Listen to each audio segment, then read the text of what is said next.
What's up, Comicbook.com? BD here with your After the Dead. We have a very special guest tonight. We're going to get to that in just a second. But we got to talk about that mid-season finale. It was amazing. We saw two people die, Spencer and Olivia. Comic book deaths realized. Well, for Spencer anyway. Olivia was a bit of a wild card. But joining us to talk about it is Mahoney. She plays Olivia. She got shot in the face, guys, for your entertainment.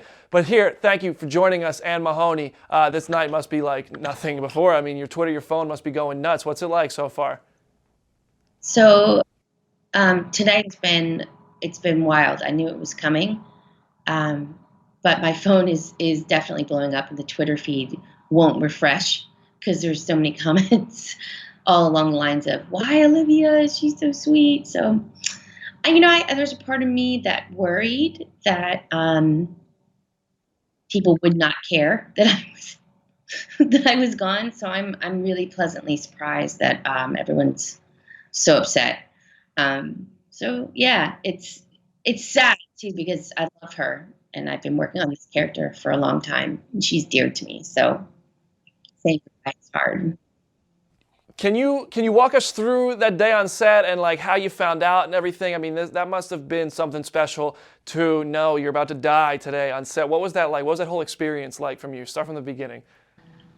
So I knew Scott Gimple called me. It was a Sunday morning. I was in bed with my husband and my two kids were running around, and my phone rang, and I looked at it. It said Scott Gimple, and I looked right at my husband and went, "I'm dead." I knew immediately that I was probably going to be dead. He called me one time earlier in the season when they wrote the first fat lady line to apologize and tell me that none of them really think of me like that, but that Negan's a jerk and he says jerk things. So I thought that was lovely. But the second time, I was like, this has got to be it. That last day on set, the day that I got shot, it was a long day. We shot that cool scene from several different angles. And I must have gone backwards 25, 30 times. But on that day, several of the cast members just walked up to me and said, I can't believe it. I actually gasped when I read that this happened because I just did not see it coming. It's a lovely group of people to work with. And they were, Andy Lincoln came up to me, tears in his eyes, and said he was going to miss me. So, Right now, obviously, it's kind of Rosita's fault that Olivia got killed. I don't know. You might argue with me. People might argue. But what do you think? If Olivia had a message for Rosita, what would it be? Rosita, I do think she's a badass. And she just gets tougher every episode. Her determination, her selflessness, her willing to sacrifice herself for the greater good of the community, I think is shows that she's really growing as a person too. So I'd say you go, girl, Rosita. Take him out. Pick up where I left off. Girl power, I'll tell you. But I got to know, what was your favorite memory on this show? I mean, you've been with them for a few years now. It's been really cool to watch you grow and watch this character grow for the past couple of years. And now, unfortunately, we're not going to get any more of it. So I got to ask, what was your favorite memory on The Walking Dead? Oof, a favorite memory of working on the show is tough because there's a lot. When I first started working on the show, I remember, when you go into the lunchroom, it's very much like high school all over again. It's, everybody's sitting with the popular crowd or, everybody's kind of clicked out. But on this show, I kind of took a place at a different table. And Steve, who plays Glenn, said, "What are you doing? Come sit here with us." And I said, "Well, I mean, you guys are like the main cast. You guys, I'm sure you're seats and everything." He said, "What are you talking about? You are a cast." So that was an amazing first show. I felt instantly welcomed. Working with Melissa McBride is, of course, extraordinary. She's so giving. She made me feel kind of like a genius actor. She's extraordinary to work with. And of course, I love working with Jeffrey Dean Morgan. We had real great chemistry from the jump. And he, when we're working together, I'm terrified of him, and he does a really good job of terrifying me.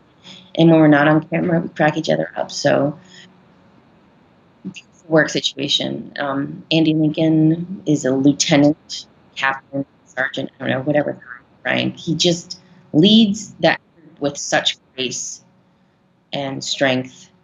And he is an awesome force to have when you work. And now, speaking of favorite moments, one of my favorite Olivia moments, and I think a lot of people are going to agree with me, was seeing Olivia slap Negan across the face. That was amazing, and I wish we could just watch it. There's GIFs of it. We've watched it on a loop. What was it like to get to slap the bad guy? You're the first one to really deliver any kind of blow. Well, Daryl got it, but you got second. What was that like? Actually, the first time Scott Gimple called me this season was to tell me about the line, the fat lady. And I said, well, you could make that up to me by being sure that I get to do the famous slap in the comic book. And he said, I don't know if we're going to have time for that, but we'll see what we can do.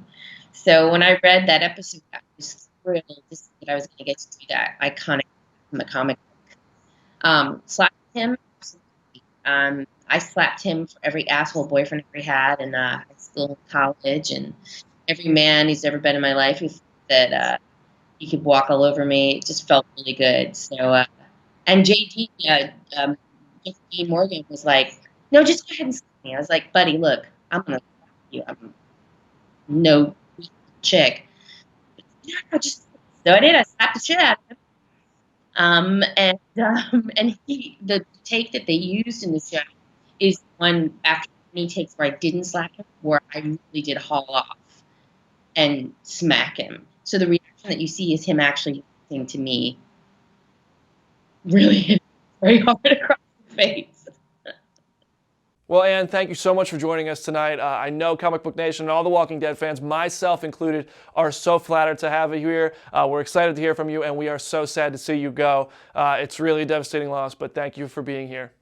Thank you for having me. I appreciate it. This is so much fun. All right, and with that, guys, there's a few points I want to make before we head to the break here for the mid-season hiatus.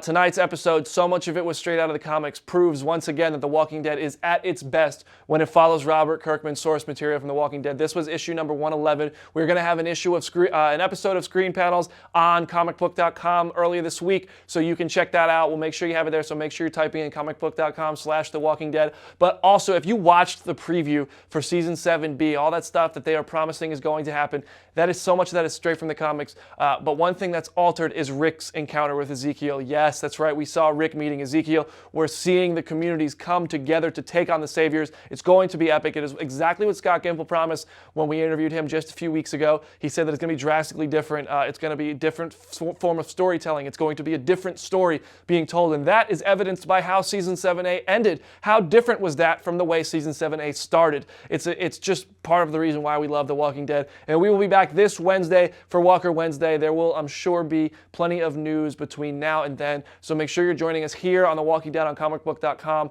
on Facebook, and on the site. And thank you guys so much for a great half season. I hope you enjoyed it as much as we did. I'm Brandon Davis. See you guys later.